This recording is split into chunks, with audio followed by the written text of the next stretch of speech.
안녕하세요. 오늘은 아프리카의 행복을 실천한 의사 슈바이처를 소개하려고 합니다. 슈바이처는 독일 알자스에서 목사님의 아들로 태어나 다른 사람들보다 돈의 여유가 있었어요. 지금의 프랑스 땅입니다. 슈바이처는 10살에 학교를 갑니다. 슈바이처는 피아노에 소질이 있었는데 그래서 파이프 오르간을 배우고 유명한 사람이 됐습니다.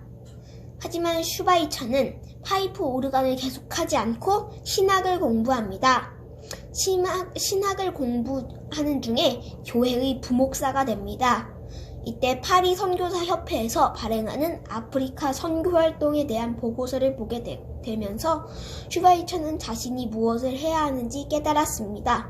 바로 의사가 되어 아프리카에 가서 봉사하기로 결심한 것입니다.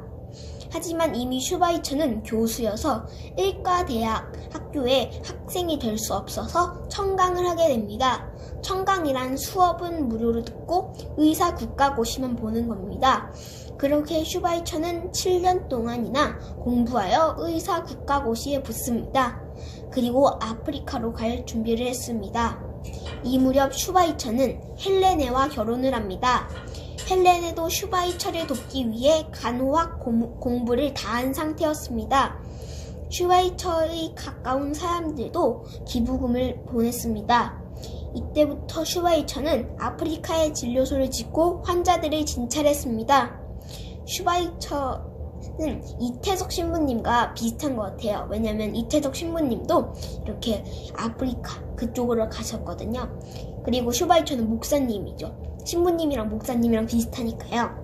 1941년 유럽의 제1차 세계전쟁이 대전이 터지고 전쟁이 길어져서 기부를 해주는 사람들이 기부금을 보내주지 못해 슈바이처는 병원을 운영하는 것이 어려워졌어요. 이때 프랑스가 아예 슈바이처 부부를 프랑스 남부의 포로 수용소로 보내기로 합니다. 이때 슈바이처 부부에게 딸 레나가 태어납니다. 이 슈바이처 부부는 진짜로 포로 수용소에 끌려가서 있었어요. 그리고 전쟁이 끝나고 슈바이처 부부는 이 감옥에서 수용소에서 풀려나고 고향 귄스바드로 돌아갑니다. 그리고 아프리카에 대한 물과 원시림 사이에서라는 책도 쓰고요. 슈바이처는 아프리카로 다시 가기 위해 강연과 오르간 연주를 하기 시작했습니다. 1942년 돈을 모아서 아프리카로 다시 가려고 했어요. 하지만 슈바이처의 아내가 몸이 약해져서 슈바이처에게 혼자 가라고 합니다. 그래서 그렇게 슈바이처는 혼자 아프리카로 갑니다. 그리고 슈바이처는 아프리카를 활기차게 다시 만들고 농작물도 심습니다.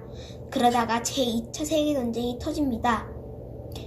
슈바이처는 언제나 기회가 있으면 핵무기 실험을 그만둘 것을 주장했어요. 전쟁이 너무 핵전쟁이 될까봐 슈바이처는 조금 무섭거나 그런 것도 있고 너무 사람들이 많이 죽을까봐 그런 것도 있는 것 같아요. 1592년 슈바이처는 노벨 평화상을 받습니다. 그 상금을 나병 환자 병동을 짓는 데 썼습니다. 이 나병 환자 병동을 짓는데 상금을 다 썼어요. 이 노벨 평화상 상금을요. 슈바이처는 80살이 되었지만 아프리카의 환자를 똑같이 돌보았습니다. 그토록 건강하던 슈바이처도 나이가 나이인지라 점점 건강이 나빠집니다. 1965년 90세의 나이로 슈바이처는 안타깝게 조용히 숨을 거둡니다.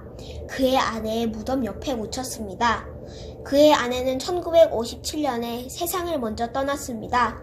저라면 뱀이나 말라리아 모기 등이 있는 아프리카에는 못 갈 것 같은데 슈바이처는 아프리카에 간 것이 대단해요. 그런데 그런 곳에 있으신 것 치고는 슈바이처는 엄청 장수하신 것 같아요. 지금도 90살까지 사는 것도 되게 어렵거든요. 지금까지 아프리카에서 사랑을 실천한 의사 슈바이처 소개 영상이었습니다. 감사합니다.